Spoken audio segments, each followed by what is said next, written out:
Decreto número 1171 de 22 de junho de 1994. Aprova o Código de Ética Profissional do Servidor Público Civil do Poder Executivo Federal. O Presidente da República, no uso das atribuições que lhe confere o artigo 84, incisos 4º e 6º, e ainda tendo em vista o disposto no artigo 37 da Constituição, bem como nos artigos 116 e 117 da Lei nº 8.112, de 11 de dezembro de 1990, e nos artigos 10, 11 e 12 da Lei nº 8.429, de 2 de junho de 1992, decreta. Artigo 1º.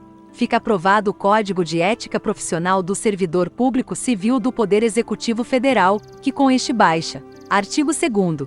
Os órgãos e entidades da Administração Pública Federal direta e indireta implementarão, em 60 dias, as providências necessárias à plena vigência do Código de Ética, inclusive mediante a constituição da respectiva Comissão de Ética, integrada por 3 servidores ou empregados titulares de cargo efetivo ou emprego permanente. Parágrafo único. A constituição da Comissão de Ética será comunicada à Secretaria da Administração Federal da Presidência da República, com a indicação dos respectivos membros titulares e suplentes. Artigo 3º. Este decreto entra em vigor na data de sua publicação. Brasília, 22 de junho de 1994, 173º da Independência e 106º da República. Itamar Franco, Romildo Canhim. Código de Ética Profissional do Servidor Público Civil, do Poder Executivo Federal. Capítulo 1.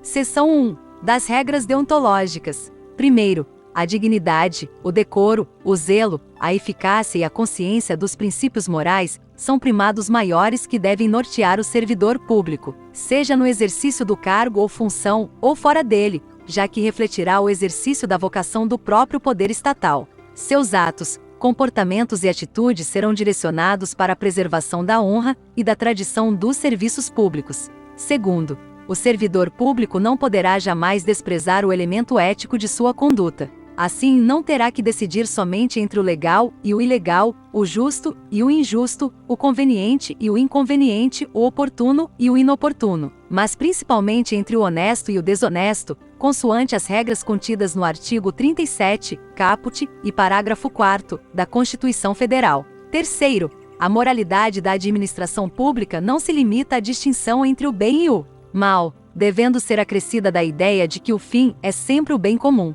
O equilíbrio entre a legalidade e a finalidade, na conduta do servidor público, é que poderá consolidar a moralidade do ato administrativo.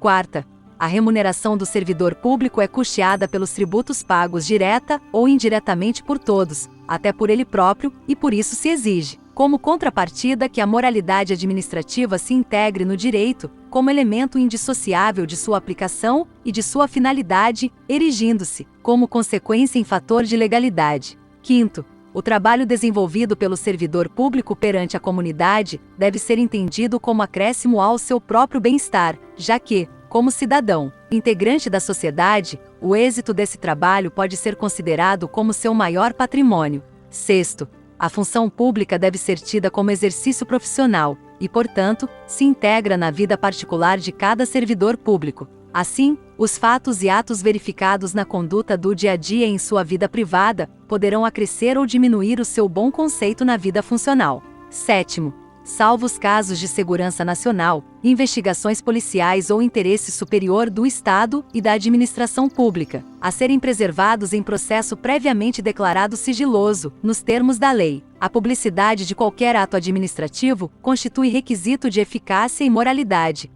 ensejando sua omissão comprometimento ético contra o bem comum, imputável a quem a negar. 8º, toda pessoa tem direito à verdade. O servidor não pode omiti-la ou falseá-la, ainda que contrária aos interesses da própria pessoa interessada ou da administração pública. Nenhum Estado pode crescer ou estabilizar-se sobre o poder corretivo do hábito do erro, da opressão ou da mentira, que sempre aniquilam até mesmo a dignidade humana, quanto mais a de uma nação. 9º, a cortesia, a boa vontade, o cuidado e o tempo dedicados ao serviço público caracterizam o esforço pela disciplina. Tratar mal uma pessoa que paga seus tributos direta ou indiretamente significa causar-lhe dano moral. Da mesma forma, causar dano a qualquer bem pertencente ao patrimônio público, deteriorando-o por descuido ou má vontade, não constitui apenas uma ofensa ao equipamento e às instalações ou ao Estado, mas a todos os homens de boa vontade que dedicaram sua inteligência, seu tempo, suas esperanças e seus esforços para construí-los. 10. Deixar o servidor público qualquer pessoa à espera de solução que compete ao setor em que exerça suas funções, permitindo a formação de longas filas, ou qualquer outra espécie de atraso na prestação do serviço, não caracteriza apenas atitude contra a ética ou ato de desumanidade, mas principalmente grave dano moral aos usuários dos serviços públicos. 11. Zero servidor deve prestar toda a sua atenção às ordens legais de seus superiores, velando atentamente por seu cumprimento, e assim, evitando a conduta negligente. Os repetidos erros, o descaso e o acúmulo de desvios tornam-se, às vezes, difíceis de corrigir e caracterizam até mesmo imprudência no desempenho da função pública. 12. Toda ausência injustificada do servidor de seu local de trabalho é fator de desmoralização do serviço público, o que quase sempre conduz à desordem nas relações humanas. 14. Zero servidor que trabalhe em harmonia com a estrutura organizacional, respeitando seus colegas e cada concidadão, colabora e de todos pode receber colaboração, pois sua atividade pública é a grande oportunidade para o crescimento e o engrandecimento da nação. Seção 2. Dos principais deveres do servidor público. 14. São deveres fundamentais do servidor público. A. Desempenhar, a tempo, as atribuições do cargo, função ou emprego público de que seja titular. B. Exercer suas atribuições com rapidez, perfeição e rendimento, pondo fim ou procurando prioritariamente resolver situações procrastinatórias, principalmente diante de filas ou de qualquer outra espécie de atraso na prestação dos serviços pelo setor em que exerça suas atribuições, com o fim de evitar dano moral ao usuário. C. Ser probo, reto, leal e justo, demonstrando toda a integridade do seu caráter, escolhendo sempre, quando estiver diante de duas opções, a melhor e a mais vantajosa para o bem comum. D. Jamais retardar qualquer prestação de contas, condição essencial da gestão dos bens, direitos e serviços da coletividade a seu cargo. E. Tratar cuidadosamente os usuários dos serviços, aperfeiçoando o processo de comunicação e contato com o público. F. Ter consciência de que seu trabalho é regido por princípios éticos que se materializam na adequada prestação dos serviços públicos. G. Ser cortês, ter urbanidade, disponibilidade e atenção, respeitando a capacidade e as limitações individuais de todos os usuários do serviço público, sem qualquer espécie de preconceito ou distinção de raça, sexo, nacionalidade, cor, idade, religião, cunho político e posição social, abstendo-se dessa forma de causar-lhes dano moral. H. Ter respeito à hierarquia, porém sem nenhum temor de representar contra qualquer comprometimento indevido da estrutura em que se funda o poder estatal. I.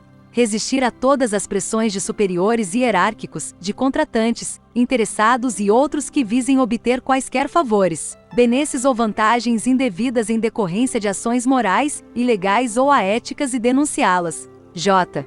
Zelar, no exercício do direito de greve, pelas exigências específicas da defesa da vida e da segurança coletiva. L. Ser assíduo e frequente ao serviço, na certeza de que sua ausência provoca danos ao trabalho ordenado, refletindo negativamente em todo o sistema. M. Comunicar imediatamente a seus superiores todo e qualquer ato ou fato contrário ao interesse público, exigindo as providências cabíveis. N. Manter limpo e em perfeita ordem o local de trabalho, seguindo os métodos mais adequados à sua organização e distribuição. U.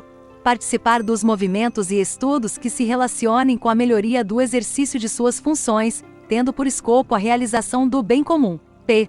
Apresentar-se ao trabalho com vestimentas adequadas ao exercício da função. Q. Manter-se atualizado com as instruções, as normas de serviço e a legislação pertinentes ao órgão onde exerce suas funções. R. Cumprir de acordo com as normas do serviço e as instruções superiores, as tarefas de seu cargo ou função, tanto quanto possível com critério, segurança e rapidez, mantendo tudo sempre em boa ordem. S. Facilitar a fiscalização de todos os atos ou serviços por quem de direito. T. Exercer, com estrita moderação, as prerrogativas funcionais que lhe sejam atribuídas, abstendo-se de fazê-lo contrariamente aos legítimos interesses dos usuários do serviço. público e dos jurisdicionados administrativos. Abster-se, de forma absoluta, de exercer sua função, poder ou autoridade com finalidade estranha ao interesse público, mesmo que observando as formalidades legais e não cometendo qualquer violação expressa à lei. Divulgar e informar a todos os integrantes da sua classe sobre a existência deste Código de Ética, estimulando seu integral cumprimento. Seção 3. Das vedações ao servidor público. 15º. É vedado ao servidor público: a. O uso do cargo ou função, facilidades, amizades, tempo, posição e influências, para obter qualquer favorecimento para si ou para outrem. b. Prejudicar deliberadamente a reputação de outros servidores ou de cidadãos que deles dependam. c. Ser, em função de seu espírito de solidariedade, conivente com erro ou infração a este Código de Ética ou ao Código de Ética de sua profissão. d. Usar de artifícios para procrastinar ou dificultar o exercício regular de direito por qualquer pessoa, causando-lhe dano moral ou material. e. Deixar de utilizar os avanços técnicos e científicos ao seu alcance ou do seu conhecimento para atendimento do seu Mr. F. Permitir que perseguições, simpatias, antipatias, caprichos, paixões ou interesses de ordem pessoal interfiram no trato com o público, com os jurisdicionados administrativos ou com colegas hierarquicamente superiores ou inferiores. G. Pleitear, solicitar, provocar, sugerir ou receber qualquer tipo de ajuda financeira, gratificação, prêmio, comissão, doação ou vantagem de qualquer espécie, para si, familiares ou qualquer pessoa, para o cumprimento da sua missão, ou para influenciar outro servidor para o mesmo fim. H. Alterar ou deturpar o teor de documentos que deva encaminhar para providências. I. Iludir ou tentar iludir qualquer pessoa que necessite do atendimento em serviços públicos. J. Desviar servidor público para atendimento a interesse particular. L. Retirar da repartição pública, sem estar legalmente autorizado, qualquer documento, livro ou bem pertencente ao patrimônio público. M. Fazer uso de informações privilegiadas obtidas no âmbito interno de seu serviço, em benefício próprio, de parentes, de amigos ou de terceiros. N. Apresentar-se embriagado no serviço ou fora dele habitualmente. O. Dar o seu concurso a qualquer instituição que atente contra a moral, a honestidade ou a dignidade da pessoa humana. P. Exercer atividade profissional aética ou ligar o seu nome a empreendimentos de cunho duvidoso.